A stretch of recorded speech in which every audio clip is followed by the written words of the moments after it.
Hoy, martes 14 de octubre de 2025, tenemos como invitado a Eleazar José Jiménez, licenciado en Artes Escénicas, investigador, maestro Pueblo en Historia, Artes Escénicas y Audiovisual, integrante de la Red de Historia, Memoria y Patrimonio del Estado Miranda, que en el marco del Día de la Resistencia Indígena conversará sobre Huaycaipuro, mito o realidad insurgente, a fin de preservar y poner a disposición de los usuarios e investigadores este material para la serie Temas de Memorias del Tiempo de la colección Sonido y Cine del Archivo Audiovisual de Venezuela perteneciente a la Biblioteca Nacional.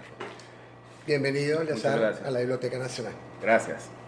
En la red de Memoria, Historia y Patrimonio estamos construyendo desde hace varios años un nuevo discurso en la historiografía nacional.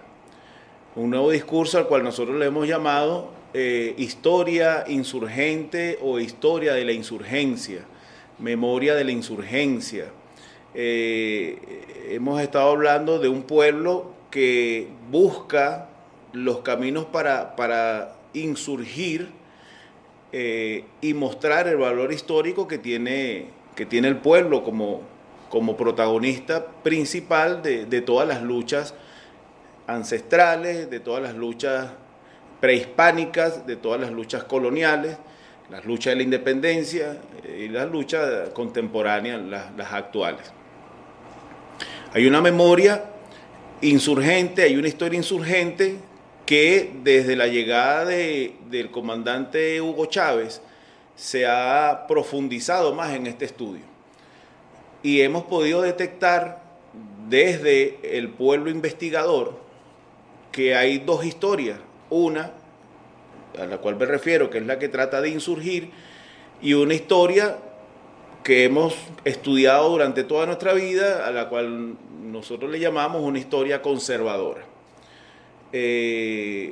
Una historia que fue o está hecha para, palabras más, palabras menos, desarraigar al pueblo de su pasado, quitarle al pueblo su pasado histórico. Culpar al pueblo desde esa historia conservadora de los fracasos republicanos. Es decir, que el pueblo tiene la culpa del mal que vive, del mal que sufre o que ha sufrido durante todo el paso de los años. Que es un pueblo que por ser ignorante, que por ser indio, por ser negro, no tiene el reconocimiento que tienen las grandes personalidades históricas. Es decir, es la historia de los blancos, es la historia del dinero, es decir, del poder económico, es la historia de los vencedores, es la historia de los colonizadores, es la historia de la cultura sobre la cultura de otros pueblos. Y no es la historia de los subyugados, de los, no me gusta usar la palabra porque en realidad no hay una derrota, pero de los derrotados, de los excluidos, de los negros, de los pardos, de los zambos, de los mestizos, de los blancos de orilla. Y en eso está envuelta toda nuestra historia. Entonces es una historia de los excluidos que insurge contra la historia conservadora que bueno, mantiene su poder, ¿no?, sobre otros. Esta historia de la insurgencia nos habla entonces de los verdaderos protagonistas de las luchas del pueblo. Es decir, no hay un Simón Bolívar si no existiera un pueblo que lo acompañó a la guerra, ¿no? Obviamente con un Simón Bolívar, con el discurso, con el conocimiento, la visión, para conquistar un pueblo que dijo, bueno, es contigo, vamos contigo. Y lograr las grandes victorias que llevaron a nuestra primera independencia. Y así con todos nuestros grandes líderes. Entonces no hay historia si no hay pueblo. ¿sí? El pueblo que ahora trata de reescribir su historia, el pueblo que ahora trata de proponer un nuevo relato, donde todos son incluidos, donde todos tienen una participación. Entonces tenemos la historia que insurge, ¿no? La historia de la insurgencia que debe reescribir nuestro relato histórico para darle poder al pueblo de su pasado, y la historia conservadora, acartonada, que tiene una función ideológica. La función ideológica de esta historia es esa: desarraigar al pueblo, no permitirle que el pueblo sea dueño de su pasado, porque un pueblo dueño de su pasado es un pueblo poderoso, es un pueblo que sabe de dónde viene, ¿ves? Y que sabe dónde está, porque su pasado no es como decir, bueno, yo tengo un pasado que está por allá lejos, que lo recuerdo y tengo algunas fotografías, por decirlo hoy en día, y que me recuerdan algo, sino que es un pasado activo, un pasado que se está moviendo porque nos está diciendo a nosotros qué es lo que debemos hacer para un futuro en las luchas. La historia no es lineal, ¿no? La historia sube, baja, tiene sus altos, tiene sus bajas. ¿Ve? La historia se mueve, no va en círculo, va moviéndose, se devuelve, regresa, conversa con ella misma. Hay un diálogo de la historia con ella, con el pueblo, y eso es la historia insurgente: darle al pueblo la historia con el pueblo, desde el pueblo y construyéndola para el pueblo, por el mismo pueblo. Eso es lo que yo vengo a exponer el día de hoy. Entonces nos llega el mes de la resistencia indígena, un mes que nosotros hemos estado luchando para que no se nos convierta en una moda, ¿no? Que no se nos convierta en una moda, porque lamentablemente algunos procesos históricos o culturales se nos convierten en moda y entonces los destruimos. Un amigo mío me decía que había ido hace un año a las fiestas de los Diablos Danzantes de Yare, y él decía, mira, yo vine este año, pero hace 40 años que había venido la primera vez, y ha cambiado la cosa. Ahora veo gente haciendo un espectáculo y no gente bailando la tradición, la cultura de ese pueblo. Ahora veo gente haciendo un espectáculo, gente bailándole a la cámara, gente, el diablo, la máscara, haciéndose selfie, ¿no? en su visión, ¿no? de crítica del momento, y ha sido eso. Se nos ha llevado a que todo sea una moda. Free Palestine es una camisa que habla de Palestina libre, pero es una moda, ¿ves? Mira, yo tengo una camisa que dice Free Palestine, y tengo la pashmina, es que le llaman, y me visto, ¿no? Y salgo, la gente me ve, mira, qué modelo, ¿no? Mientras tanto, las bombas están cayendo allá, y allá ningún palestino está pendiente de Free Palestine o la cosa, no, está pendiente de que no le caiga una bomba encima. Entonces todo se nos convierte en una moda. Hay dos palestinos. Sí, ¿ves? Todo se nos convierte en una moda. Guaycaipuro a veces se nos convierte en una moda, ¿ves? Y Guaycaipuro está rodeado de grandes verdades, pero también de mucha mentiras. Vamos a utilizar la palabra mentiras, pero de mucha fábula, de mucho mito, y a veces creemos que la historia de nuestros ancestros obedecen a un cuento que nos contaron de pequeño, a alguien que se imaginó, a un indígena porque lo vio parado de una forma. Y entonces, en ese estudio que he estado realizando, hice una parte para hablar de Guaycaipuro, mito, fábula, cuento o una realidad insurgente. ¿Ves? El estudio de Guaycaipuro, bueno, las fuentes, en esta biblioteca debe haber mucho material que he venido a revisar con calmita. con la metodología necesaria, con los paradigmas que uno hace cuando haces una investigación académica de esa forma. Entonces, eso es un cuento, ¿no? para otra parte, ¿no? Este que le traigo es el cuento para nosotros, para entender esa realidad y quizás entonces meternos en la biblioteca y abrir el libro. Yo creo que el historiador, se lo decía ayer a mi amigo Argenis, el historiador, y eso ha sido una gran falla nuestra. Bueno, yo tengo una gran debilidad, yo no soy historiador, soy un investigador, leo mucho, come libro, me dice mi hijo, pero tengo esa debilidad, no soy historiador, ya lo estoy resolviendo.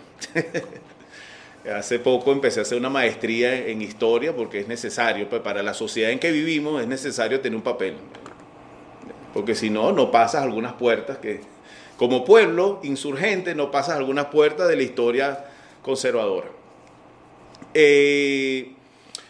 Pero eso es lo que he tratado de hacer, construir una narrativa donde el historiador sea un agitador. El historiador debe ser un agitador. El historiador debe ser un hombre de papel en mano y volante en mano, para que la historia sea sabrosita, bonita, que les guste. Cuando nosotros, y puedo poner de ejemplo, a quién le gustaba la historia en el liceo o en la universidad, y cuando veíamos al profesor, pues en el caso nuestro, a Luis Rodríguez, que era mi profesor de historia, con los libros. Entonces yo lo veía que venía por el pasillo en el salón, y yo, ay, viene mi hora terrible en el liceo. Era el profesor.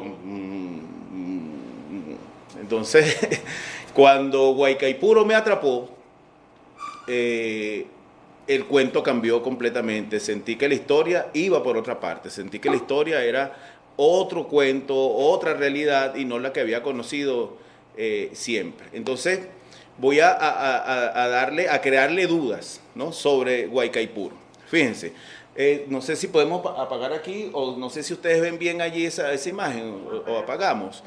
Yo me puedo poner por este lado, si me paro no saco de foco. Déjame poner esta sillita por aquí, para ir avanzando aquí, creo que aquí, ¿verdad? Sí. Bueno, Guaycaipuro, mito y realidad, o realidad insurgente. No sabía que era bandera. Sí ven, ¿verdad? No interrumpo aquí, ¿verdad? ¿No? Sí. ¿Está bien? Acomodamos allá, sí, ¿verdad? Ustedes van acomodando y me dicen. Ok. 1492. Estas láminas las hice porque yo hablo mucho y entonces me disperso. Yo tengo que ubicarme, ¿sí? Porque eso es mucha la información que tenemos sobre Guaycaipuro. Pero 1492. Cristóbal Colón, después de convencer a los reyes de España de que podía llegar a las Indias, ¿no?, buscando otros caminos, otras formas para el comercio, le plantea un proyecto a los reyes de España, a los reyes católicos, ¿no? ¿Saben por qué son los reyes católicos? La importancia que tienen los reyes católicos para nuestra historia. España, o lo que se conocía en el momento como la península hispaniola, ¿no?, la ibérica, estaba en el dominio, o eran territorios de los musulmanes, ¿sí? Hay toda una historia que tiene que ver con guerras y con religión. El naciente catolicismo, que necesitaba territorio, necesitaba establecer el cristianismo como religión, y había que quitar a los musulmanes. En ese tiempo, antes, en estos días, 1490, 1480, en esos años, se presenta o gana, por decirlo de una forma, el papado, o lo que conocemos hoy como el Vaticano, una familia llamada los Borgia. Creo que ustedes han escuchado del Papa Borgia, de Alejandro VI. El Papa Borgia, no voy a hablar del desastre que que hicieron esta familia para la creencia de los pueblos. Él es español, es el primer papa español. No era ni romano, ni italiano, ni polaco, este era español. Y su tierra, donde él nació, en la península ibérica, él necesitaba controlar ese territorio y necesitaba de una forma más rapidita, porque el cuento es muy largo, sacar a los musulmanes de allí. La península ibérica estaba compuesta por dos reinados, el reinado de Aragón y el reinado de Castilla, es decir, Fernando de Aragón para el momento de Alejandro VI y Isabel de Castilla para ese momento. ¿Qué hace este señor para poder sacar a los musulmanes? Casa en un matrimonio bajo la jurisdicción de la Iglesia Católica a Fernando de Aragón y a Isabel de Castilla, los casa y unifica a través de ese matrimonio lo que hoy conocemos como España, ¿sí? Y a esos reyes se les conoce como los reyes católicos. A estos reyes católicos es que se les presenta a Cristóbal Colón con el proyecto del viaje de las Indias, ¿no? Hacia las Indias. Se dice que Alejandro VI, el Papa Borgia, ¿ve?, conocía de estos territorios, ¿ve?, que la América como tal, a América se le dio el nombre mucho después, que este territorio él sabía de la existencia y lo publica inclusive en algunas bulas papales, donde dice el nombre de las tierras, los grados, y bajaba cuando viajan en el barco, o sea, sabía de este territorio. Y Cristóbal Colón se aparece en un momento en que está el reino de Castilla, o los reyes católicos en guerra, lo que nosotros conocimos en historia de primer año como la guerra de los musulmanes y los cristianos, es decir, de moros y cristianos, ¿sí? Esa guerra. Y los cristianos las estaban perdiendo, necesitaban plata, necesitaban dinero. Esto se lo digo para que ustedes lo investiguen, porque eso es un cuento de 5 o 6 horas yo explicar todo eso.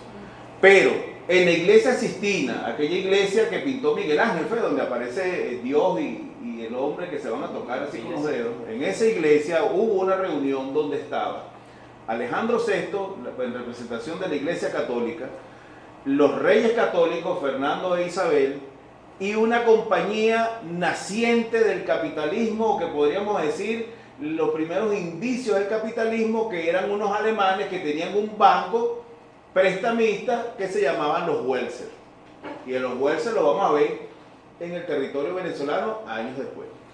Los Welser les prestan plata a los reyes católicos para que puedan seguir con la guerra, pero necesitaban dinero y necesitaban invadir otros espacios, necesitaban saquear otros pueblos. ¿Y cuál fue la excusa para venir a saquear estas tierras, ¿no?, que ya el Papa Alejandro VI conocía? ¿Cuál era la excusa para poder llegar aquí y saquear las riquezas que aquí habían?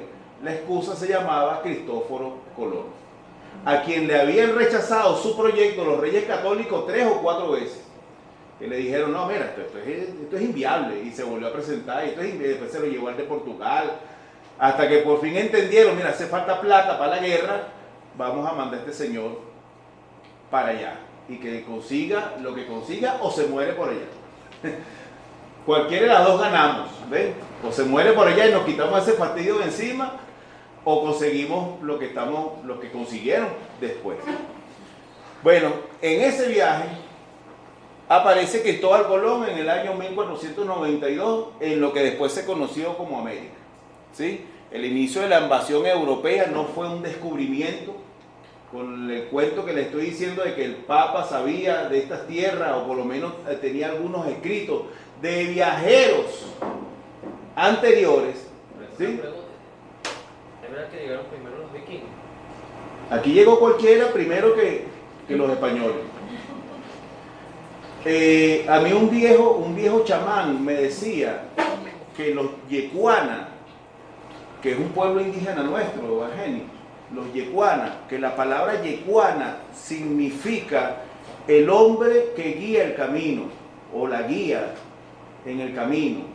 Anteriormente los maquilitares. Ajá. Llamados los maquilitares, pero a ellos no les gusta que le digan maquilitares, sino yecuana. Pero este vocablo extraño, diferente a todo lo que manejamos nosotros, venía de otras tierras, ¿ves?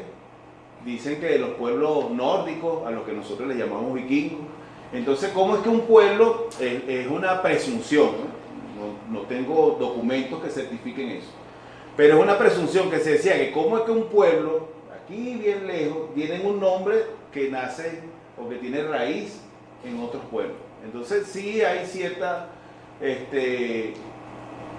posibilidades muy comprobables de que aquí había gente, es obvio, que llegaron a estos territorios al comercio, ¿sí? Pero tenemos que tener algo en cuenta, y es lo primero que yo les quiero pedir a ustedes al momento de que vayan a investigar.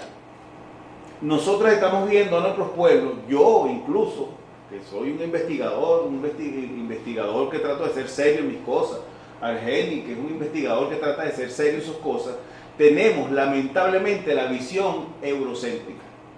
O sea, nuestros pueblos los vemos desde Europa. El conocimiento que nosotros tenemos es el conocimiento, entre comillas, universal, es el conocimiento europeo. Y entonces creemos en nuestro relato que los avanzados eran ellos, los grandes avances los tenían ellos, y nosotros aquí estábamos en Guayuco, en pañales, que no sabíamos una cosa con otra, y eso es totalmente distinto. O sea, es totalmente falso decir que aquí, bueno, llegaron los españoles y encontraron a gente que ni pensaban ni hablaban, así como lo dibujaron ellos, gente sin cabeza y sin corazón y sin alma. Y es todo lo contrario. Todo lo contrario, se lo demostramos y se lo hemos estado demostrando hasta el sol de hoy. Bueno, ya saben lo que significó la invasión. No fue un descubrimiento, no fue un encuentro de mundo, no fue un encuentro en intercambio cultural, nada de eso. Fue una invasión planificada desde el reino de España en sus inicios, por los Welser, por la Iglesia Católica y por los Reyes Católicos. Después les puedo dar alguna cita para que puedan buscar en internet.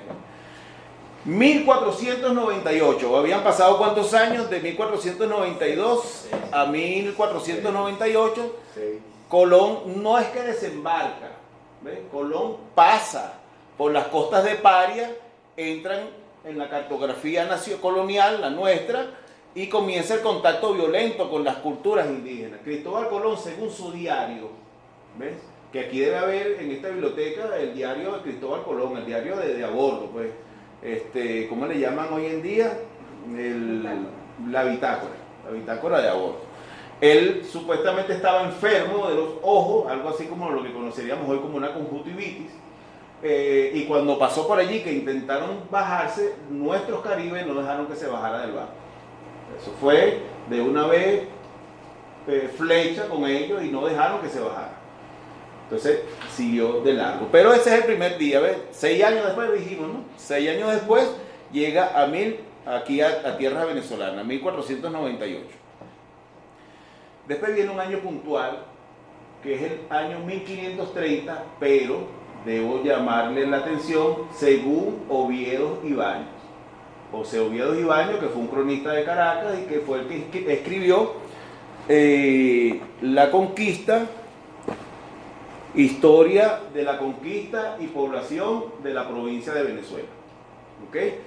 Este libro ha sido, bueno, esta es la nueva edición que hizo Biblioteca Ayacucho, una edición hermosa, pero esto usted lo va a conseguir en esta biblioteca en 2 libros, tomo 1 y tomo 2, son unos libros chiquiticos, blanquitos, con toda la información. Pero este libro es de donde se ha sacado la mayor parte, el 98% de la historia de nuestros pueblos indígenas en Venezuela ha salido de aquí.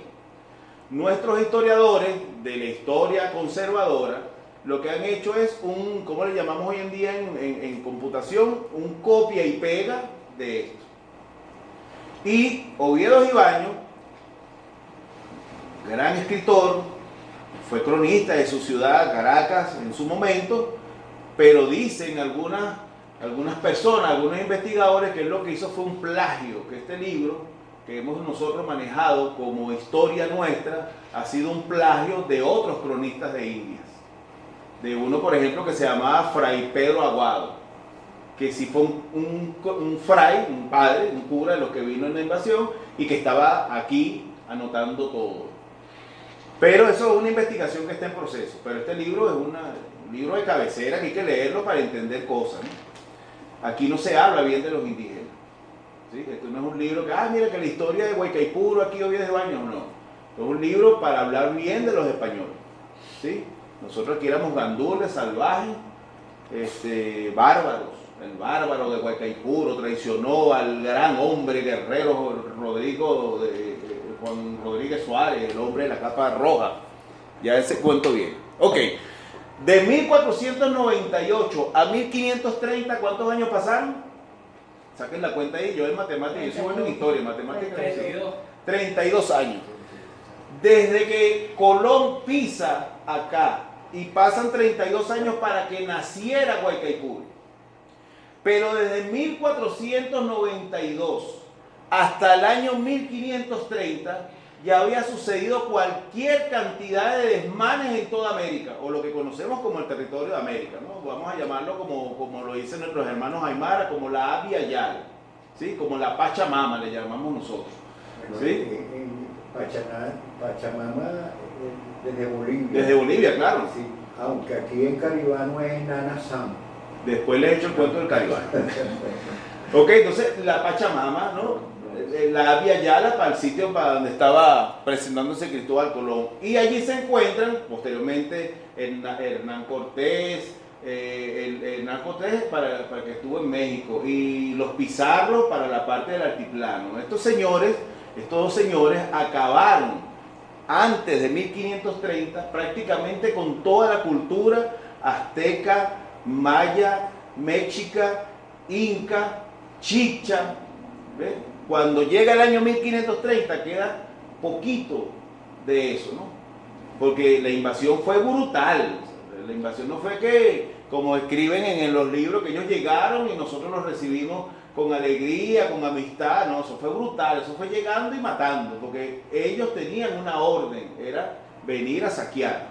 Entonces ese cuento del encuentro entre amigos, quizás pudo haber sucedido cuando se bajaron de los barcos y uno aquí, bueno, curioso de la cosa, pero inmediatamente vino la represión, ¿ves? Porque ellos venían a nombre de Dios. Y hay que verle la cara a un hombre que viene en nombre de Dios, ¿ves?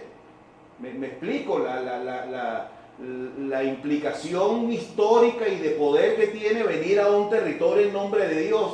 Porque a mí me nombraron los súbditos o los representantes de Dios en la tierra. Es decir, yo vengo en nombre de Dios, el Papa, y vengo en nombre de los representantes de Dios en la tierra, los reyes.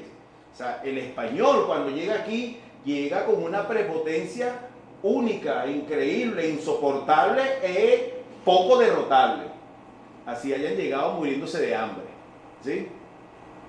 Eso es un tema puntual, cómo llegan ellos y cómo logran conquistarlo, aparte de las rencillas que nosotros podíamos tener aquí. Pero eso sucede entonces, la invasión en todo el territorio, la caída de algunos imperios como el Inca, el Maya, ¿sí? La guerra que había interna y la llegada de los españoles. En México, ustedes los van a escuchar, en México Hernán Cortés se apodera de lo que es Tenochtitlán, que le habían dicho, mira, la gran ciudad de México, que no se llamaba México en ese momento, digo México para poder entendernos, ¿no? Pero la gran ciudad de este territorio se llama Tenochtitlán, una cosa hermosa, una tierra que lo hicieron los compañeros sobre el agua, ¿ves? Y está rodeada y las riquezas y las cosas, y Hernán Cortés llega ahí a apoderarse de eso, saca a los mexicas o saca a los aztecas de allí, y los aztecas después se devuelven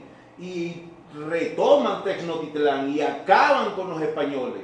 Hernán Cortés tiene que salir corriendo de allí porque lo iban a matar, salió vivo de broma, y a eso le llaman la noche triste.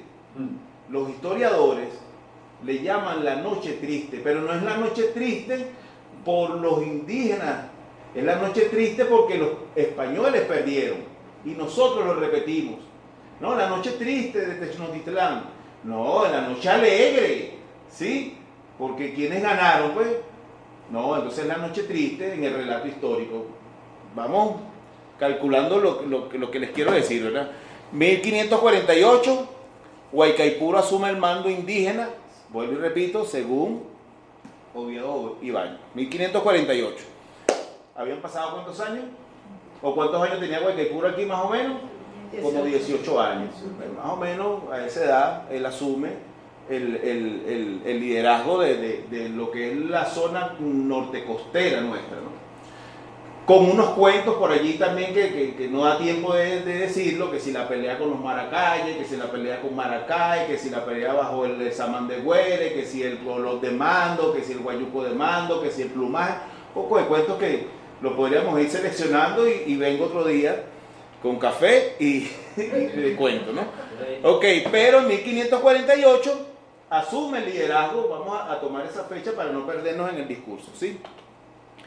Y en 1569, muerte de Guaycaipuro en combate, muere en emboscada liderada por Francisco Infante. ¿Qué pasó con su pueblo y con las mujeres que lucharon a su lado? Es la gran pregunta.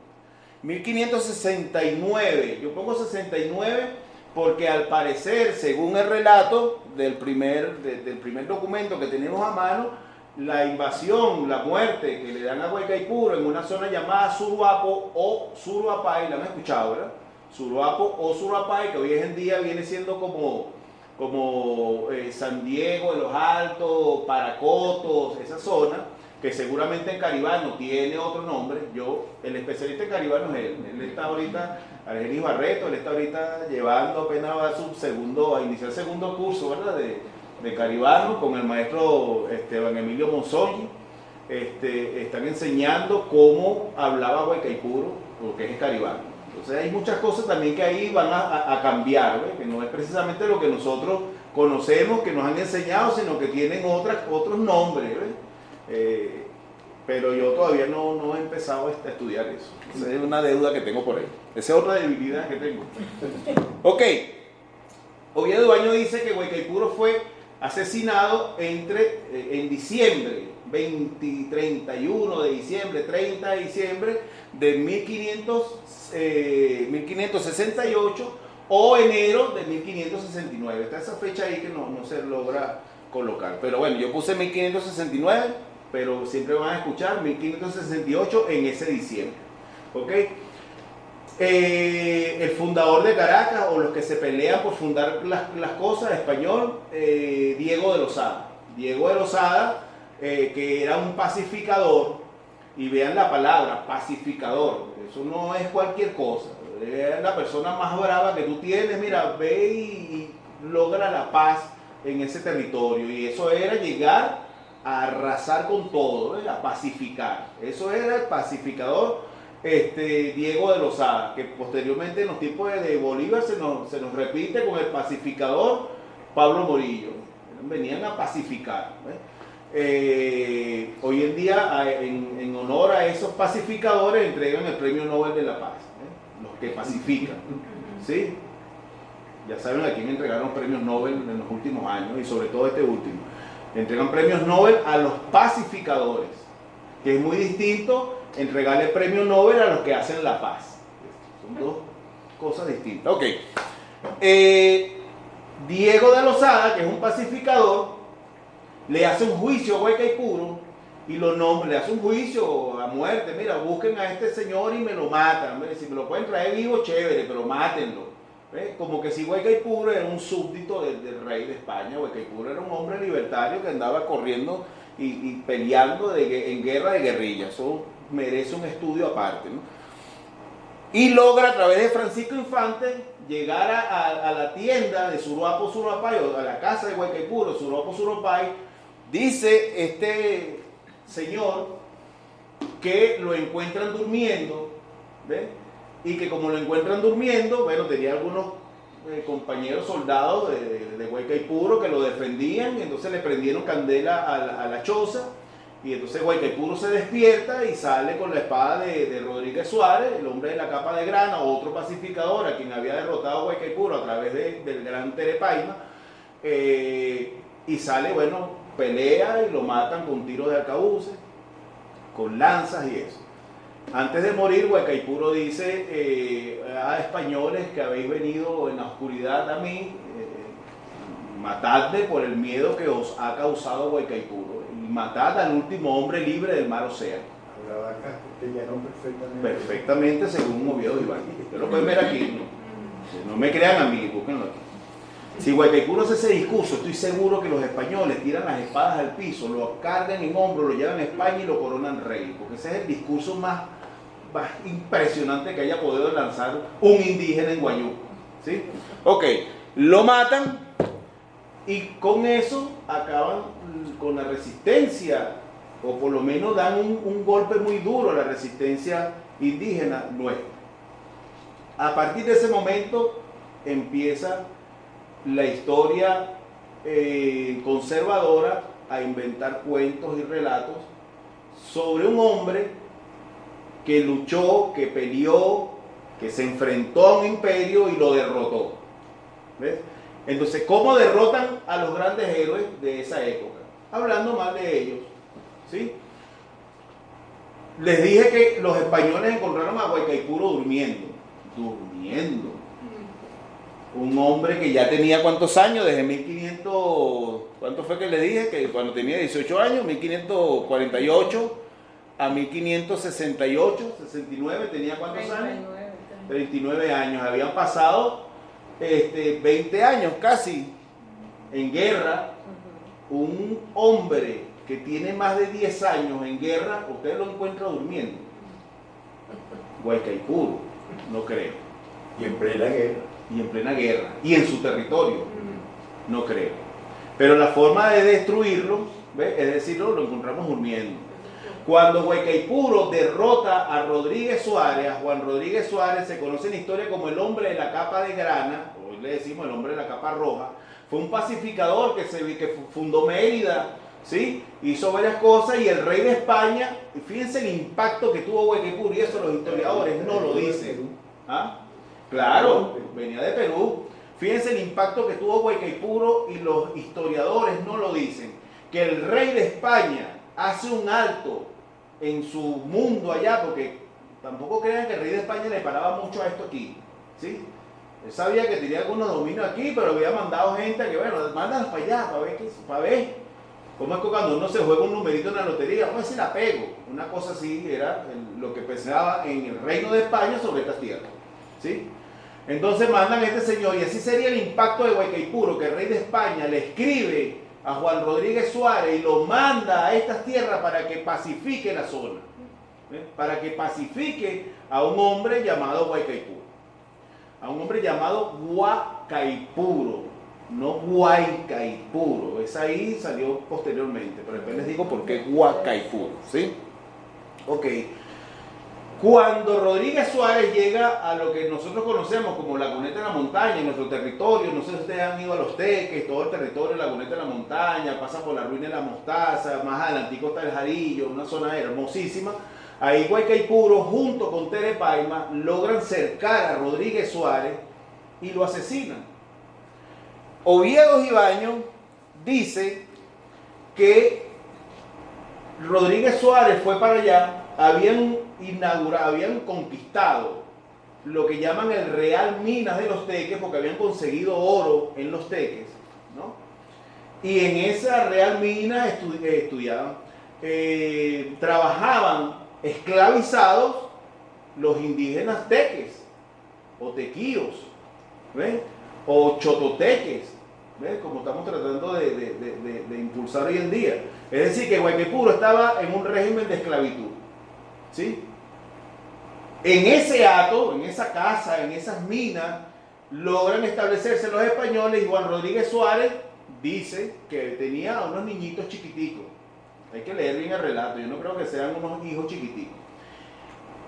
Y si aparece en esta historia, y escuchen bien el nombre, se aparece un señor llamado Lope de Aguirre, es decir, el tirano Aguirre, que venía desde Perú alzado contra el rey de España, porque él decía, bueno, pero este señor, nosotros somos los que nos estamos matando aquí, estamos perdiendo la vida aquí, buscando el oro para mandárselo a él. ¿Qué es eso? Se rebeló con los marañones, o sea, con sus soldados, hicieron un juramento en el río Marañón y dijeron, vamos contra todos ellos. Y empezó el tirano Aguirre a matar español que se encontraba para dominar él el territorio, porque él había nombrado su propio rey, se nos nombró el capitán de los ejércitos y traía todo, una historia digna de leerla. Arturo Lapietri, no, no es Arturo Uslar Pietri, discúlpeme el nombre, pero hay un libro, una novela que se llama Lope de Aguirre, El Príncipe de la Libertad, de Uslar Pietri, o ahorita lo busco bien, no borra eso, lo de Uslar Pietri, pero el libro se llama Lope de Aguirre, El Príncipe de la Libertad. ¿Por qué el Príncipe de la Libertad de un hombre que era un terror, y cuando nosotros nos nombran el tirano Aguirre, el asesino, la cosa? Porque fue un tipo en realidad libertario, se alzó contra el opresor. Para nosotros el opresor, ¿quién es? España, ¿ves? Y él se alzó contra eso. Miguel Otero Silva, muchas gracias. Bueno, este señor se aparece en estas tierras, se mete en Margarita lo sacan, se viene a tierra firme y va por la zona Falcón, esta zona hoy en día, Falcón, Coro, por ahí llega. Y el rey de España nuevamente agarra a su mejor hombre, que es Juan Rodríguez Suárez, para que atrape al tirano Aguirre y lo mate, porque viene haciendo desmanes. Y en el momento en que Juan Rodríguez Suárez, el hombre de la capa de grana, sale del Real Mina de los Teques para ir a buscar al tirano Aguirre, Guaycaipuro es el momento. Cuando el tipo sale, Guaycaipuro ataca al Real Minas. Dice este señor que bueno, que Guaycaipuro con mucha saga, con mucha maldad, mató a los pobres hijos de Rodríguez Suárez y los asesinó y arrasó con todo eso. Y a Rodríguez Suárez, cuando él llega a la parte de arriba alta de lo que nosotros llamamos Altos Mirandinos, se entera con un soldado que salió vivo de broma y le dice: mira, Rodríguez Suárez, que Guaycaipuro mató a tus hijos. Y Rodríguez Suárez dice aquí, según el cuento de Oviedo: ah, Guaycaipuro, qué dolor me has causado, ¿ves? Me has traicionado, porque tenían un pacto de no agresión, me imagino. Me has traicionado y no seré yo, Rodríguez Suárez, si no acabo con tu vida, ¿no? Entonces en ese relato tú ves que, oye, vale, Guaycaipuro, conchale, vale, como, qué broma, Guaycaipuro, ¿ves? En vez de seguir siendo un esclavo, ¿ves? Y seguir sacando oro para los españoles, se volvió loco para matarle los hijos al pobre pacificador. ¿Ves el relato? Que es todo lo contrario. Bueno, sucede que con Tere Paima y Guaycaipuro rodean a Rodríguez Suárez y lo matan. ¿Ves? Algunos dicen que lo empalaron, como hacían ellos con nosotros, que nos empalaban. ¿Saben lo que es el empalamiento, verdad? ¿Saben? No lo tengo que explicar, es una cosa muy horrible, muy terrible. Los empalaban, o como que dice Oviedo Ibaño, que los indígenas nuestros los rodearon y después que Rodríguez Suárez él solo mató a 100 indios con su brazo, a 100 indios él solo, imagino que puyándolos así toditos en fila y los fue puyando cada uno, los mató a todos, quedó muerto del cansancio en una piedra, allá en lo que nosotros llamamos la ruina de la mostaza. Es una locura, ¿no? El superhéroe, ¿no? Al tirano Aguirre lo va a buscar otra gente, en Borburata o Borburatá. El tirano Aguirre siempre viajaba con su hija, y cuando se vio rodeado, que incluso los marañones que estaban con él también lo traicionaron, entonces le dijo a la hija: hija, yo no voy a permitir que tú caigas en manos de estos salvajes españoles. Y le dio no sé cuántas puñaladas, 20, 25 puñaladas, y mata el tirano Aguirre a su hija. Se enfrenta con los hombres que vienen a buscarlo y lo mata. ¿Sí? Ojo con ese dato. Seguimos. Ok. Los datos. La hija de Guaycaipuro, la estatua del indio combatiente Nosteque. Nosotros tenemos una hermosa plaza que se llama la Plaza Guaycaipuro. Yo los invito a que vayan a visitarla. Hermosa. Ahí, el día que de repente ustedes se aparecen, van a encontrar a Genio Barreto hablando de Guaycaipuro, van a encontrar a nuestro cronista Manuel Almeida hablando de Guaycaipuro, van a encontrar a Saúl Rivas Rivas, el que fue el que montó el proyecto de Guaycaipuro al Panteón. Van a encontrar a Ibar Carrasco, a lo mejor me encuentran a mí hablando de Guaycaipuro como unos pregoneros ahí en la plaza. Un sitio hermoso ahí. Ok, ahí hay una estatua, ¿ves? Que nosotros por cariño le llamamos Guaycaipuro, ¿sí? Es una estatua, ustedes la han visto, yo no tengo una foto, pero ustedes han visto la estatua del Guaycaipuro con la macana aquí arriba, el arco, y tiene a una persona bajo sus pies. Ya voy para allá, ¿ves? Una persona bajo sus pies. Esa estatua la hizo un señor llamado Andrés Pérez Mujica, un escultor venezolano, que en Alemania presentó, se metió en un concurso de escultura, hizo esa escultura que nosotros le llamamos Guaycaipuro, hermosa, dramática, tienen que ir a verla, pero a verla no ya con otro punto de vista, no es de que llegaste a la plaza, ay mira, está Guaycaipuro, no, ahora ir a verla, ¿ves? Un dramatismo impresionante lo que hizo Andrés Pérez Mujica. Y el general Gómez le dice, oye, vale, qué cosa tan buena esto, tráete eso para acá, vamos a ponerla ahí en los teques. Donde colocaron la plaza Guaycaipuro, ahí había un manicomio donde practicaban la lobotomía. ¿Saben lo que es la lobotomía? La gente que estaba loca le clavaban un tornillo para quitarle la locura. Eso es entre cosas que pasaban en ese momento de inicios de la medicina, ¿no? Quitan ese manicomio, instalan la plaza e instalan allí la estatua del indio combatiente. Así se llama, la estatua del indio combatiente. Eso ha generado mucha polémica porque la persona que tiene en los pies, yo digo que es un hombre. Porque cuando podíamos verla bien, si fuera una mujer, él está como de esta forma, ¿no? Si fuera una mujer se le vieran los pechos. ¿Ves? Yo no creo que Andrés Pérez Mujica haya olvidado ese detalle. Pero bueno, unos dicen que es una mujer, como Argénico lo acaba de decir ahorita, una mujer. Yo digo que es un hombre, Aníbal dice otra cosa, Aníbal dice que es la Pachamama. Hay varias historias hermosas sobre ese tema. Pero lo importante de eso es que en el pueblo se regó el primer mito sobre Guaycaipuro y lo que yo vengo a desmentir. Dice que esa estatua era que Guaycaipuro estaba matando a su hija o a su esposa, dicen algunos, para que no cayera en manos de los españoles. Y le dijo, hija, te voy a matar para que tú no caigas en manos de los españoles. Y la mató allí. ¿Dónde escucharon ustedes ese cuento? Se los acabo de decir ahorita. El tirano Aguirre. Ese cuento del tirano Aguirre, lamentablemente, se lo han colocado a nuestro Guaycaipuro.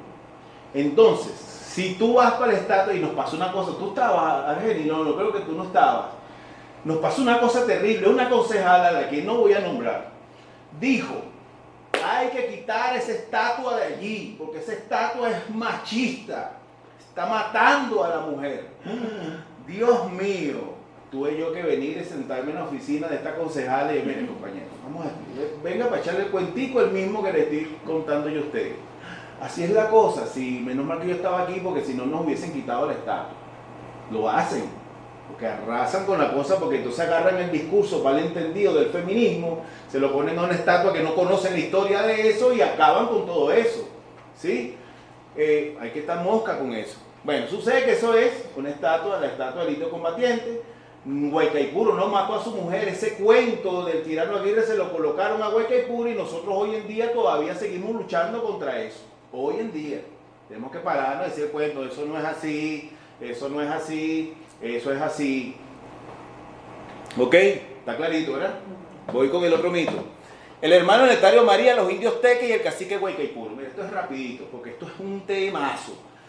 Nectario María era un sacerdote, creo que fue el fundador de la escuela La Salle, ¿han escuchado, verdad? El Liceo La Salle, es fundador de eso.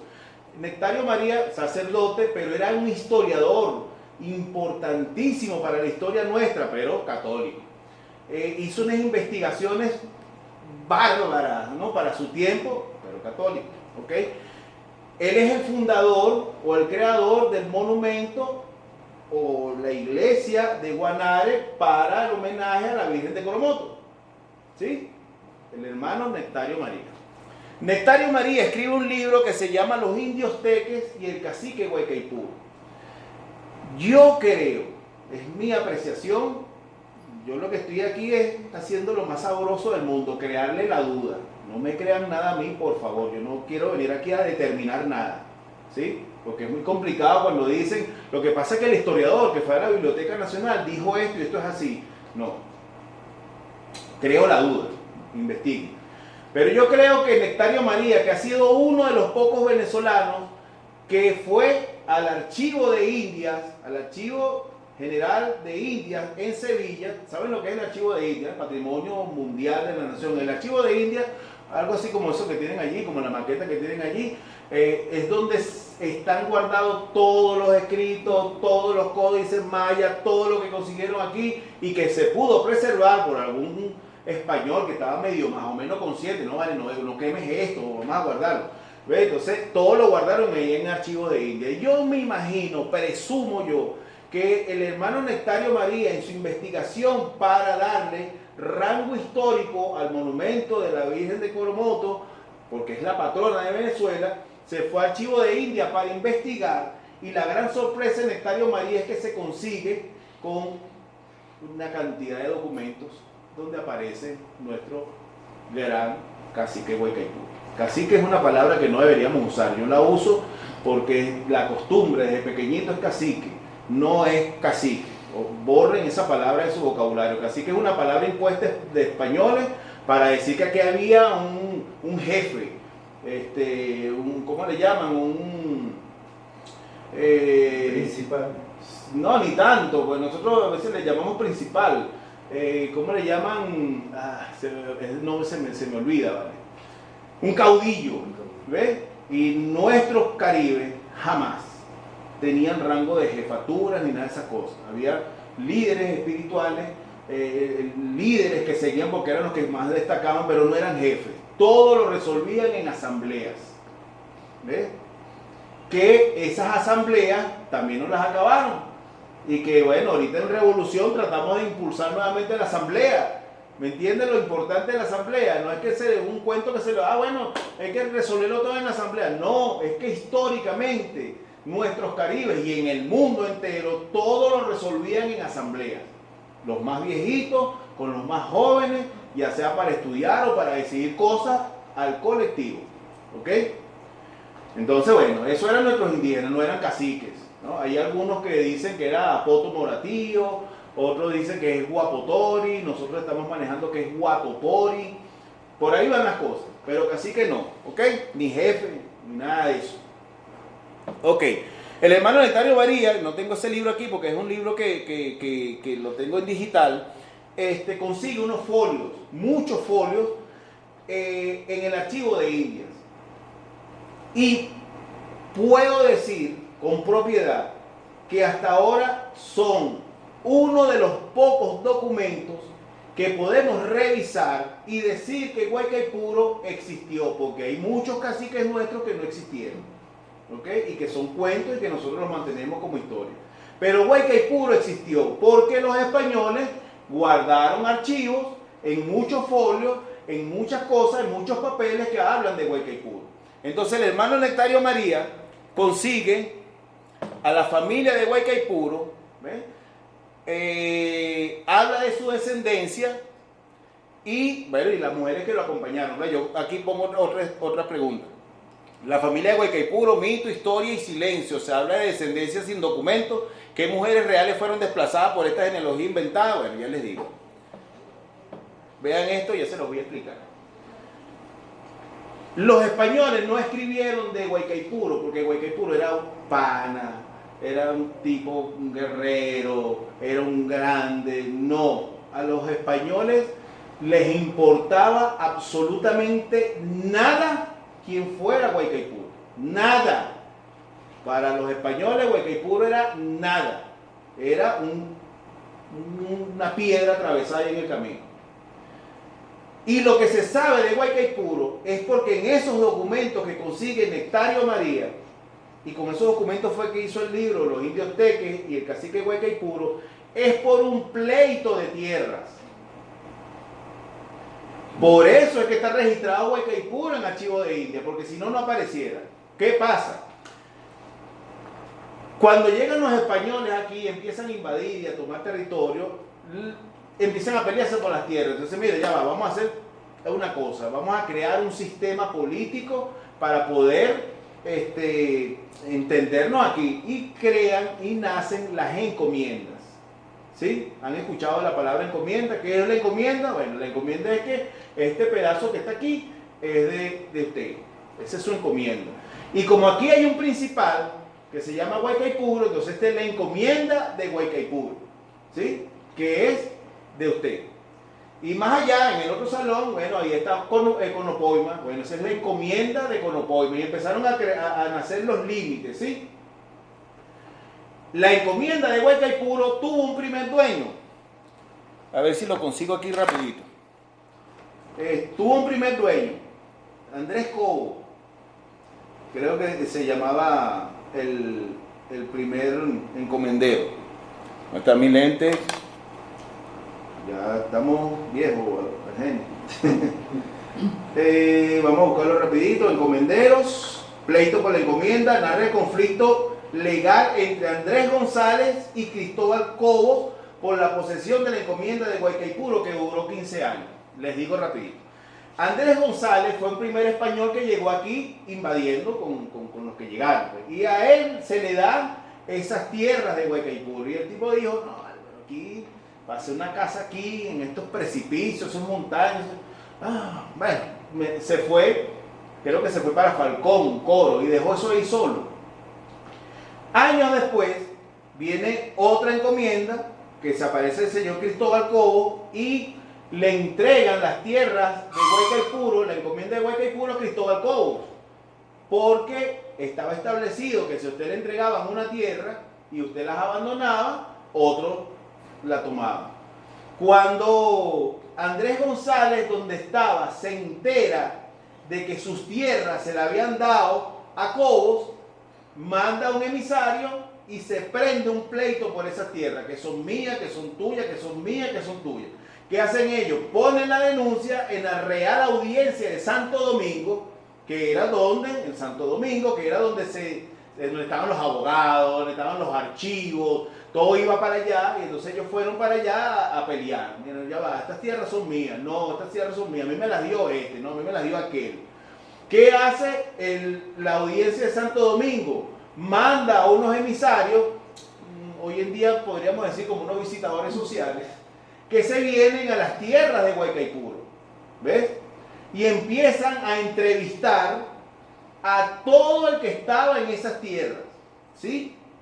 Entrevistaron a los españoles y entrevistaron a los poquitos tequillos, teques o chototeques que quedaban en la zona. Les dije que ese pleito duró 15 años. Les puedo leer aquí, pero lo voy a pasar largo. Ellos empiezan el 27 de septiembre de 1572, le entregan la tierra, después entre 72 y 83 vuelven las tierras. Un desastre con esa pelea por la encomienda, y todos esos archivos fueron guardados. Hacían entrevistas, guardados. Pero ¿qué sucedió entonces en esa pelea? Que cuando se encuentran con las entrevistas de indígenas, en junio de 1586, había pasado ¿cuántos años de la muerte de Guaycaipuro? Que murió en 1569. Por orden del gobernador Luis Rojas se realizó una averiguación judicial para determinar qué indios pertenecían legítimamente a la encomienda de Guaycaipuro. Es decir, si yo le doy a usted esta encomienda, que es este territorio, todos esos indios que están detrás de usted son suyos. ¿Ven? Cuando yo vine a entrevistar, yo los entrevisté a ellos para que ellos me dijeran a quién pertenecían. ¿Sí? Ok. Lista de entrevistados. En Oroguato, súbdito de Domingo Giral, un español. Colorocuoto, súbdito de Domingo Giral también. Uricamare, súbdito de Gómez da Silva. Almere, súbdito de Gómez da Silva, declaró: conoce a Camapo, que vivía en Suruapay, el mismo asiento donde Guaycaipuro vivía y donde lo mataron. Declara Almere. Folio 227 de esos documentos que consiguió Nectario. Ese libro debe estar aquí. Yarapiaca, súbdito de Gómez da Silva, mencionó: Paramaniaca y su hermana Queteme vivían en Guayacuarno, bajo el cacique Popure, que eran súbditos, por decir una palabra, familias de Guaycaipuro. Folio 229. Ericearmo, súbdito de Gómez da Silva, confirmó: conoció a Guaycaipuro en Suruapo, donde lo mataron los cristianos. Folio 231. Y otro indígena llamado Arue, súbdito de Gómez da Silva, dijo: Guaycaipuro vivía en Suluapo y allí lo mataron. ¿Ok? Es decir, que sí existió Guaycaipuro. Entrevistan también a unos españoles y entrevistan a uno que quedó por allí de último, que se llama Domingo Giral. A él le preguntaron: mire, ¿usted estaba por aquí? Sí, yo fui uno de los que llegó por primera vez aquí a esta tierra. Y aquí había mucha gente, dice él en su declaración. Aquí había mucha gente y ahora no queda nadie. ¿Ve? Y él, ese español, declara que sí, que se enfrentaron en una noche terrible contra Guaycaipuro y que lo mataron los cristianos. Es decir, hay muchas cosas ahí en ese libro de Suluapo, de los indios teques. También algunos encomenderos agarraron a sus indígenas y le prohibieron que hablaran de Guaycaipuro. ¿Ve? Usted no puede hablar de Guaycaipuro. ¿Por qué? Porque entonces van a saber que la tierra no es mía. ¿Sí? Entonces usted no habla de Guaycaipuro, usted no habla de Guaycaipuro, y nadie pudo echar cuento de Guaycaipuro más allá de algunas cosas que se dijeron, que están escritas allí. Hay muchas cosas, muchos documentos que realizó el hermano Letario María. Lo que yo les quiero decir a ustedes, que lo que nosotros conocemos de Guaycaipuro, lo conocemos por un pleito de tierras. No porque alguien se haya puesto a escribir las grandes hazañas que seguramente hizo Guaycaipuro. Y que esas grandes hazañas fueron recogidas por este señor que escribió de Guaycaipuro 120 años después de la muerte de Guaycaipuro, o 70 y pico de años después de la muerte de Guaycaipuro. ¿Y qué muerte? Y que muerte, por supuesto, asesinato. Guaycaipuro lo asesinaron, ¿no? Pero que este señor también, para realzar el poderío, lo magnánimo de los españoles, tenía que crear un gran enemigo al español. ¿Ve? Y aunque no hay duda de que Guaycaipuro fue un gran enemigo, también hay cosas que no se ajustan a una verdad histórica. Por lo que viene aquí. Fíjense bien. Familiares de Guaycaipuro, según el hermano Letario María, que consiguió los archivos en Sevilla, España. Guaycaipuro, me voy de este lado. Él logra conseguir, a través de esas entrevistas que le hicieron, hay uno que se llama Amere, que era hermano de Guaycaipuro. Y él dice: bueno, mi hermano, el otro, nombra a toda esta gente, este señor. Epicuro, ese primerito que se leí, que a él lo bautizaron como Blas. ¿Ven? Lo van a conseguir en los archivos como Blas. Es el indio Epicuro. ¿Ven? Son los hermanos de Guaycaipuro. Él declara: Epicuro, Anariguacima, Guamacare, Amezagual, Campocagua, Apetaqueme, que son los hermanos de Guaycaipuro. Y describe a los hijos de los hermanos, es decir, a los sobrinos de Guaycaipuro, que son Teriquearera, Cariguane, Tequeguarere, Pataqueme, disculpe que ya de aquí no lo veo casi, ¿ves? Pero esos son los sobrinos de Guaycaipuro, ¿sí? Vas a conseguir, o consiguió, a las hermanas de Guaycaipuro. Una se llama Caipane, que poca historia tiene, y la otra se llama Tiaroa, que más o menos nosotros conocemos, ¿sí? de Guaycaipuro. Y ellas tienen unos hijos que son Pariamanase y Quetenme, sobrinos de Guaycaipuro, hijos de sus hermanas, ¿sí? Tienen otro sobrino de Guaycaipuro que se menciona también, llamado Varita, ¿sí? Como sobrino se menciona, ¿ok? Después vamos a ver a Guaycaipuro en una línea y habla de los hijos, ¿sí? Y los hijos son, ¿quién? Lo describe clarito: Baruta y dos hijas, dice abajo, de nombres desconocidos, ¿sí? Y consigue unos nietos, hijos de alguna de sus hijas, de nombre desconocido. Es decir, que Letario María no consiguió los nombres de ellas. Y tiene un nieto que se llama Auyareguata, hijo de una de sus hijas. ¿Quién me falta por nombrar? La esposa, hablando en castellano, porque eso no se llamaba esposa. La esposa no se menciona. ¿Ok? El pensamiento revolucionario del cacique Guaycaipuro. Este libro también debe estar aquí en la biblioteca. Luis Beltrán Acosta. Un libro que me regaló mi hermano Argenis Barreto, y él me preguntó hace rato, uy, el libro que te regalé. Mi libro de cabecera. Compadre, este libro es... bueno, esa foto que está aquí, la que acabo de copiar de aquí, porque Luis Beltrán sí anotó y hizo el cuadrito y todo eso. Ok, vamos a ver si lo consigo rapidito. Creo que lo tengo marcado aquí, ¿no? Sus hermanas, ok, fíjense bien. Este señor llamado Luis Beltrán Acosta se fue a la Fundación Polar, que como es historia, como yo les hablé al principio, es historia conservadora. La Fundación Polar tiene muchos libros que no tenemos nosotros, porque ellos agarraron los libros y como son secuestradores de conocimiento, ¿ves? Los Mendoza, ustedes saben, ellos secuestraban el conocimiento. Entonces tú quieres averiguar algo importante o chequear, tienes que ir para allá, ¿ves? A la Fundación Polar y buscar, porque ahí hay mucho conocimiento.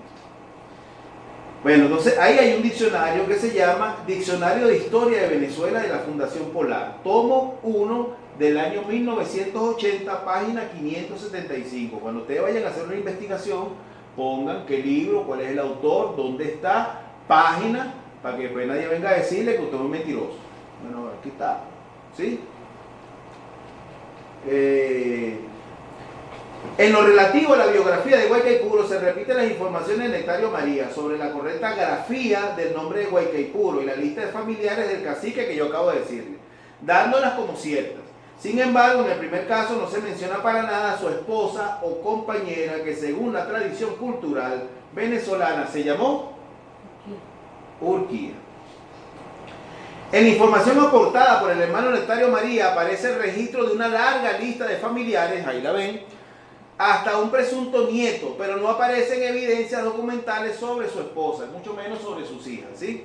De la forma como lo escribió el investigador religioso, lo repitió el diccionario de la historia de Venezuela, de la Fundación Polar, y posteriormente lo han ido repitiéndose algunos investigadores. Ok. Nectario María, aquí es la respuesta a eso, al olvidar, ¿sí?, o no localizar documentos que mencionen el nombre de Urquía o cualquier otro nombre de mujer que pudiese ser identificada como la esposa o compañera de Guaycaipuro, influyó notablemente entre otros estudiosos para que luego fueran repetidas sin mayor análisis. Aunque el tomo 4, oigan esto, el diccionario de la Fundación Polar, página 167, intenta clarificar el caso de Urquía y dice: supuesta esposa del cacique Guaycaipuro, todo hace pensar, escúchenme bien por favor, que es un personaje de ficción creado por el escritor venezolano Rafael Bolívar Coronado en su libro Los Caciques Heroicos, publicado en Madrid en 1918 bajo el seudónimo de Juan de Ocampo, y en esta obra Bolívar Coronado influye una semblanza de Guaycaipuro que supone haber sido escrita en francés por el abate Jean Moulin. Finalmente, el diccionario de la Fundación Polar define a Urquía como un personaje literario y no un personaje histórico. Hay grandes diferencias entre un personaje literario y un personaje histórico. Un personaje literario puede ser Don Quijote de la Mancha, ¿ves? Que en España tiene una caminería y todo como que si él la hubiese pasado por ahí, ¿ves? Y en Venezuela tenemos a otro Quijote que dijo: yo soy uno de los Quijotes llamado Simón Bolívar, pero Simón Bolívar es histórico, ¿sí? Y el otro Quijote que lo dijo Bonaparte, el Quijote llamado Francisco de Miranda, eso es histórico, ¿sí? No el hombre de Castilla, ¿ves? ¿Sí me entiende la comparación? Ay, perdón, ¿se pagó? Me faltaba la última. Rafael Bolívar Coronado, ¿lo conocen? ¿Sí? ¿Será? Ahí va. Rafael Bolívar Coronado. Este libro también lo pueden buscar aquí. El hombre de los 600 nombres. Rafael Bolívar Coronado, una investigación de Rafael Ramón Castellano, importantísimo escritor nuestro. Este señor escribió libros, documentos, notas de prensa con más de 600 nombres. Investiguen sobre él, porque esto es otro tema de 4 o 5 horas. Yo tengo un foro que se llama Guaycaipuro desde el imaginario de Rafael Bolívar Coronado. Pero Rafael Bolívar Coronado se inventa unos libros porque andaba sin dinero y él decía: yo no puedo permitir que las muelas se me llenen de telarañas. ¿Ves? Y entonces tenía que inventar. Y se inventa un libro, y era un gran artesano, un libro viejo, envejecido, feíto, va y se lo lleva a un señor llamado Rufino Blanco Fombona. Rufino Blanco Fombona publica ese libro, ¿ves? Ese libro que les estoy mencionando, donde sale todo el cuento de Guaycaipuro. Y es en ese libro donde este señor Rafael Bolívar Coronado crea el personaje de nombre Urquía, que por casualidad, yo no sé si él conocía el vacío histórico que hay en Archivo de Indias, donde no se menciona la esposa de Guaycaipuro. No es que Guaycaipuro no haya tenido esposa, porque tuvo sobrino, tuvo hija, tuvo nieto, pero no se conoce el nombre, y tiene una razón que ya se las voy a decir. En ese libro, ¿ves? Hay una reina de los Maturines que se le aparece a Guaycaipuro y le dice: mira, yo estoy enamorada de ti, ¿ves? Y como estoy enamorada de ti, yo quiero que tú me hagas tu mujer, ¿ves? Y está a tu orden todos los estados míos, todos mis hombres, todos mis guerreros, para que pelee contra los intrusos invasores españoles. Y Guaycaipuro le dice: no, Yarúa, no, lo lamento, yo estoy profundamente enamorado de Urquía, mi esposa de cabello negro, voluptuosa, muy hermosa, ojos negros, que es lo único que ustedes van a conseguir en Google sobre Urquía. Y Yarúa se sintió traicionada en su amor y en su orgullo de mujer, y va y traiciona a Guaycaipuro, se sienta con los españoles y negocia la entrega de Guaycaipuro. ¿Ves? Y cuando Guaycaipuro se ve rodeado de los españoles y ve a Yarúa, la reina de los Maturines, entre ellos le dice: caramba, Yarúa, ese era el amor que tú me tenías. Y Yarúa le responde: sí, has dicho bien, el amor que te tenía, porque ahora te odio.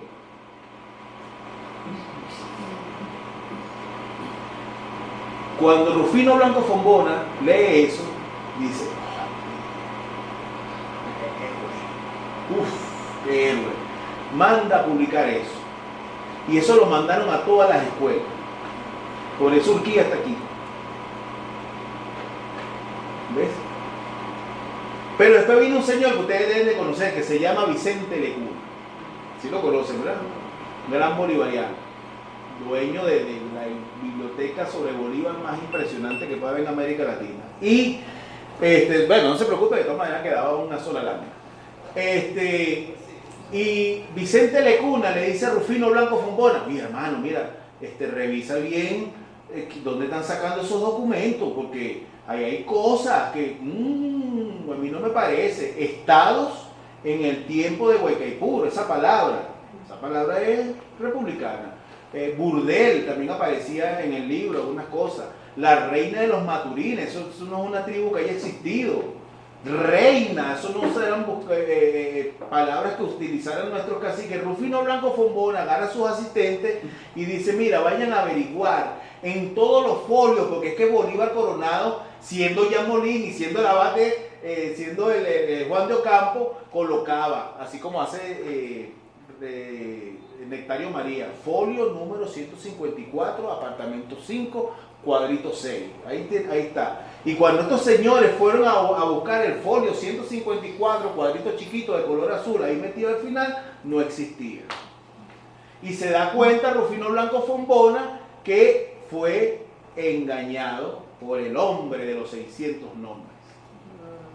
Lo reta a muerte. Rufino Blanco Fombona no era facilito, tenía 16 muertos encima. Cada vez que se ponía bravo con alguien, ¡a duelo! ¡Pa! Y se mataba. Y reta duelo a Rafael Bolívar Coronado, pero Rafael Bolívar Coronado ni corto ni perezoso. Agarra la letra del Alma Llanera, que nosotros decimos que es el segundo himno nacional, y de la cual Rafael Bolívar Coronado dice: de mis adefesios más terribles, el Alma Llanera es el peor. Después les hablo, ese es otro foro sobre el Alma Llanera. Y se va del país, se va a España, creo. Y Rufino Blanco Fombona no puede matar a este señor. Y desde allá empieza a publicar cosas a nombre de Rufino Blanco Fombona, este señor. Y Rufino Blanco Fombona publica un libro que se llama El Semibárbaro, ¿ves? Que lo mencionan aquí, donde Rufino Blanco Fombona había conseguido los escritos personales, el diario de Rafael Bolívar Coronado, donde decía cosas como eso: el adefesio más grande que yo tengo se llama el Alma Llanera. Yo fui el que inventé, yo fui el que dije, y Fombona publica eso para que la gente viera y se enterara de qué clase de hombre era Rafael Bolívar Coronado. Es extraordinario Rafael Bolívar Coronado, con todo que nos volvió leña la historia. Porque nosotros hoy en día seguimos creyendo que Urquía es la esposa de Guaycaipuro. Eso es, cuando yo les dije a ustedes ahorita allí que Guaycaipuro tuvo 2 hijas y no se menciona. Eso es que yo ahorita, aprovechando el encantador de serpientes que soy yo, ¿ves? Y que tengo el don de la palabra y el dominio de mi espacio, porque este es mi espacio ahorita, ¿ves? Y yo diga que las esposas de las hijas de Guaycaipuro, una se llamaba Petra y la otra se llamaba María. Y ustedes van a repetir eso por todos los siglos de los siglos, amén, porque un historiador que ustedes invitaron para acá, que sabe del tema, dijo que las hijas de Guaycaipuro se llamaban Petra y María. Y eso es lo que ha sucedido con Urquía. Se lo escribió un historiador llamado Jean Molin, que era Bolívar Coronado, que lo tradujo al español el maestre Juan de Ocampo, que era Rafael Bolívar Coronado, y que fue publicado nada más y nada menos que por Rufino Blanco Fombona. Oye, ustedes van a dudar de que Urquía existió. Van a dudarlo. Bueno, sí. No sé si ustedes estuvieron pendientes de todas las cosas que pasaron el 12 de octubre ahorita, ¿verdad? Voy terminando. Es decir, que Guaycaipuro ha estado rodeado de todos los cuentos que les he comentado, y con esto ya estoy terminando. Si logran detectar todos los cuentos que tiene Guaycaipuro y que nosotros decimos que es verdad, que es historia, y que con eso nos enfrentamos a Argenis y yo todos los días. No, pero es que Guaycaipuro mató a la hija. Uy, hermano. Mira, pero es que la esposa, no, hermano. Que la esposa la mataron y la descuartizaron, pero hermano. Pero, por eso yo digo que los culpables son los historiadores. Porque los historiadores toman el conocimiento no para darlo al pueblo y que el pueblo se empodere de su pasado, como se los dije al inicio, sino que estoy dando conocimiento para que me alaben, para que me inviten a estos espacios para yo decir lo que he aprendido. ¿Ves? Ese ha sido el gran error nuestro. Y pasan cosas como la que pasó el domingo, que el presidente de la República inauguró un monumento de Guaycaipuro y su esposa Urquía. ¿Ves? ¿Quién se lo dice? Me van a quitar la cabeza. Eso es lo que yo te iba a decir ahorita, y entonces, ¿cómo queda eso? ¿Dónde está el Centro Nacional de Historia? Urquía la bonita. Urquidita la bonita. Un chiste entre nosotros, estamos ya en confianza. Estamos en confianza, ya tomamos café juntos. Mi papá decía: ¿tú confías en ese señor? ¿En cuál señor? En ese trabajador que está ahí, porque los obreros trabajan juntos y cargan bloques. Mi papá trabajaba en una ferretería, cargaba bloques y cosas. Y había uno que cargaba bloques y otras cosas, pero no salía con ellos. Mi papá se iba a caer a palos en una ferretería, Fía Fernández, la que está abajo en el puente de la Matica. Ajá, ahí trabajaba mi papá. Y cada vez que ellos terminaban, el viernes en la tarde, no, el sábado a mediodía, se iban a caer a palos en un bar que tenía en la parte de arriba y a jugar dominó. Y ese señor, que era un obrero igual que ellos y que trabajaba más que ellos, no iba a beber con ellos. Y mi papá decía: Obrero que no bebe como obrero, algo esconde. Mosca. ¿Me entiendes? Si tomamos café, oye, trabajadores de la cultura, de los libros, que toman café juntos, chévere. Que no toman café con nosotros, mosca. Mosca que algo esconde. Bueno, estamos en confianza entonces, lo puedo decir tranquilamente. Oye, vale, ¿dónde está el centro de historia? ¿Dónde está la gente que tiene los títulos que no tengo yo? ¿Dónde está la gente que tiene los libros que no tengo yo? ¿Dónde está la gente que ha investigado toda su vida y los adoramos porque son los grandes escritores, que no lo soy yo? Y que no sepan lo que yo sé. Y no lo sé porque lo estoy inventando. ¿Sí? Y más. Esto es una tontería, porque si me pongo entre todos los libros que tengo y los que hay aquí, que pueden ir a buscarlos, aquí están a primera mano. ¿Qué pasó ahí? ¿Dónde están los historiadores nuestros que le digan al presidente? Ya va. Porque nosotros lo hemos hecho con nuestro alcalde. El alcalde nuestro es un amante de nuestra indianidad y nos acomodó la plaza Huaycaipuro, nos protegió nuestros petroglifos, acaba de quitarle el nombre a una avenida que se llama Pedro Russo Ferrer, que era un capitalista de los primeros tiempos, y acaba de quitar ese nombre y le puso Terepaima. O sea, nuestro alcalde es una maravilla, con las diferencias que podemos tener. Pero en eso es un campeón. Y nosotros hemos sentado con el alcalde, ya va alcalde, mira, no es eso, ¿ves? No es eso, ¿me entiendes? Si lo hacemos nosotros con nuestro alcalde, ¿qué pasó con el presidente? ¿Ves? ¿Cómo es que tú permites que eso pase? Porque está bien que el presidente sepa, no, que la cosa de Huaycaipuro es Urquía, está bien, ese es el cuento que se ha manifestado. Pero ¿qué sucede cuando el cuento se nos convierte en historia? ¿Qué pasa? Cuando ustedes más adelante descubran que Urquía no existió y que todo lo que ustedes han estado adorando y creyendo que yo soy guerrera como Urquía es falso, es un cuento de Rafael Bolívar Coronado. ¿Ves?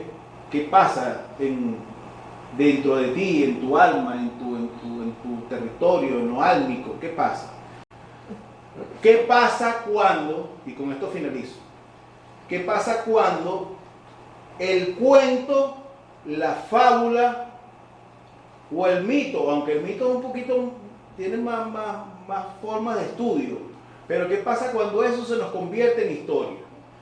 El gran enemigo nuestro, de Argenis y mi persona, es que la gente dice, bueno, pero ese es el cuento que trata que habla más bien lo que hizo Rafael Bolívar Coronado, escribir sobre un Huaycaipuro grecorromano, una historia que lo reivindica como guerrero, ¿me entiendes? El gran Huaycaipuro, ¿no? Ya él tiene su grandeza de por sí solo y tiene una historia de por sí solo, ¿ves? Pero ¿qué pasa cuando esa grandeza es falsa? Es un mito.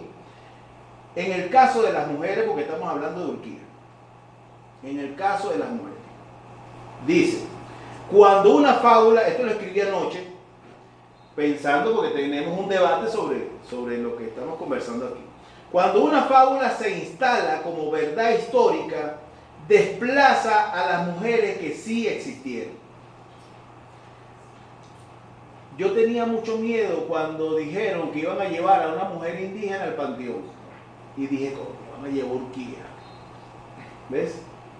Llevaron a Pacuana, de los Valles del Tuy. Sí, perfecto, Urimare.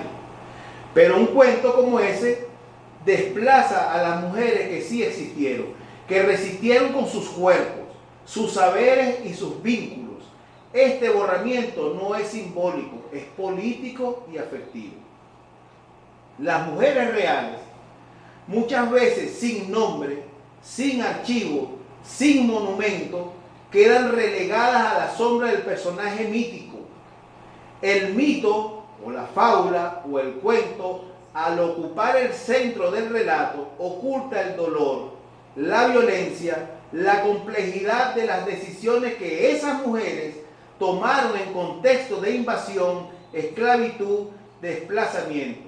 Se pierde la posibilidad de reconstruir genealogías de lucha, de aprender de las estrategias concretas que esas mujeres usaron para sobrevivir, cuidar, negociar, resistir. Yo puedo aprender de Apacuana, yo no puedo aprender de Urquía. Ese borramiento es doblemente cruel cuando se hace en nombre del homenaje. Se dice honrar a la mujer indígena, pero se borra su voz, su lengua y su historia. Homogeneización de la memoria. El mito suele ofrecer una figura única e idealizada, fácilmente digerible. La guerrera, la mártir, la heroína. Pero las mujeres indígenas han sido y son infinitamente más diversas. Fueron tejedoras de memoria, sabias del monte, mediadoras entre mundos, madres que escondieron a sus hijos para salvarlos, curanderas, parteras, que sanaron cuerpos y territorios. Esas son las mujeres. El mito, al simplificar, reduce la riqueza de la experiencia femenina, obliga a encajar en un molde heroico que muchas veces no representa la realidad vivida. Además, puede excluir formas de resistencia no violentas, el silencio estratégico, el cuidado, la espiritualidad, la transición oral, que no lo hace un mito, o una fábula, o un cuento, porque lo de aquí es un cuento, eso ni siquiera llega a fábula ni es un cuento. Cuando la memoria se homogeneiza, se pierde la posibilidad de construir una historia plural, donde cada mujer pueda reconocerse sin tener que parecerse al mito. Instrumentalización política. El mito puede ser útil para los poderes que quieren mostrar sensibilidad sin asumir responsabilidades. Se convierte en una figura decorativa, un símbolo vacío. Instituciones, gobiernos, médicos, incluso ONG, pueden usar el mito para legitimar discursos y cambiar estructuras. Se celebra a la mujer indígena en actos públicos, pero se niega el derecho a la tierra, a la educación intercultural, a la justicia ancestral, a nuestro idioma caribano. El mito se convierte en pantalla de inclusión mientras las mujeres vivas siguen siendo excluidas, violentadas, ignoradas por el patriarcado. Porque qué carajo, si Guaycaipuro no puede ser Guaycaipuro si no le pones una mujer. ¿Ves? Que le sirva. ¿Ves? Y yo, pero disculpen mi emoción. Ok. Esta instrumentalización es especialmente grave cuando el mito fue creado desde afuera, sin consulta, sin vínculo con las comunidades. Se impone una figura que no nace del territorio, sino de la necesidad de mostrar diversidad o rescate cultural. Estamos en el filo de la navaja. ¿Sí? Ajá. Lo demás son unas recomendaciones que yo daba para ver cómo hacemos, y entre las recomendaciones es hacer esto, decir, mira, el mito, y creo que con esto más o menos lo explico, ¿verdad? El cuento de Urquía va a servir de ahora en adelante para que ustedes, las mujeres, no se reflejen en una lucha de verdad, ¿vale?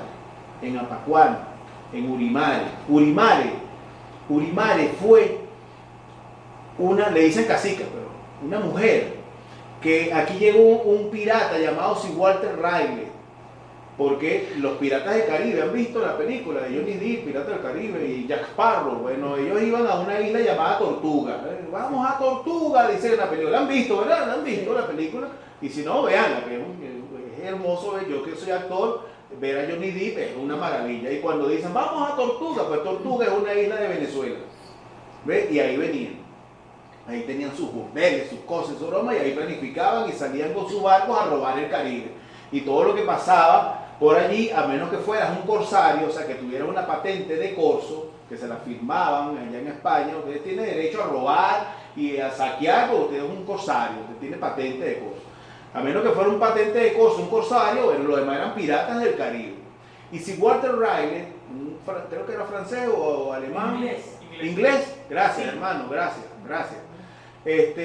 Cuando se acercó a esta zona, secuestra a Urimare entre los cuentos que se dicen de ella, ¿no? También no lo pongo en duda, pero vamos a seguir esa narrativa. Este Urimare mata a un español en el barco y se escapa del barco, ¿ve? Y se va y se esconde en las tierras de Aramaipuro. Aramaipuro dicen que la cría ella se convierte en una guerrera, la única, dicen, por favor, no me lo crean, investiguenlo, yo también lo estoy investigando. Pero se dice que Urimare pasó por las tierras o las encomiendas que tenía un sacerdote que se llama Fray Bartolomé de las Casas en estas tierras. Y ella trabajó para estos señores y aprendió a hablar español, Urimare. Vuelvo y repito, no me lo crean a mí, por favor. Hay que investigarlo, yo también lo estoy investigando. No quiero determinar esas cosas, pero vamos a imaginar sabrosito. Que Urimare aprendió a hablar en español en los territorios de Fray Bartolomé de las Casas. Y un español trató de violarla. Y ella mata al español y se escapa de la tierra, de allí. Y va a encontrarse en plena resistencia indígena con un señor llamado Pariacare, según Julio Febres Cordero. Pariacare, que es el verdadero nombre de Guaycaipuro, pero eso es un historiador por allá, lo digo para poner el relato bonito. Pariacare, Guaycaipuro, porque él decía que su nombre era Pariacare, ¿ve? Y que Guaycaipuro era la lanza que bajó del cerro, como ciertamente lo decimos, es decir, Nicolás Maduro, presidente. Le dice presidente, pero se llama Nicolás Maduro. Algo así planteaba Tulio Febre Cordero, una narrativa bien sabrosita. Pero Urimare empieza a batallar con Guaycaipuro, a luchar al lado de él, y sale mencionada en todos los relatos donde Guaycaipuro convoca a la gran confederación de indígenas para enfrentarse a los españoles. Pero a ella no le dicen la cacica, le dicen el cacique Urimare. ¿Ve? La historia machista nuestra, porque es machista la historia nuestra, entonces, no, una mujer ahí, no chico, ¿qué hace una mujer ahí? Ese es un cacique, o el cacique Urimare. ¿Ve? Y relegan todo ese cuento, que ojalá sea cierto, de Urimare, porque no podemos permitir que la mujer esté en la historia al lado de los grandes hombres. ¿Ves? ¿Me explico? Entonces, pero sí crean ustedes en Urquía. ¿Ves? Ahora fíjate una cosa, aprovechar que tú El aporte importantísimo. Si ciertamente Urimare, y esto ya es una teoría de investigación, si ciertamente Urimare hablaba español, porque había estado en esos territorios, oye, vale, ¿cómo conocía Guaycaipuro los españoles?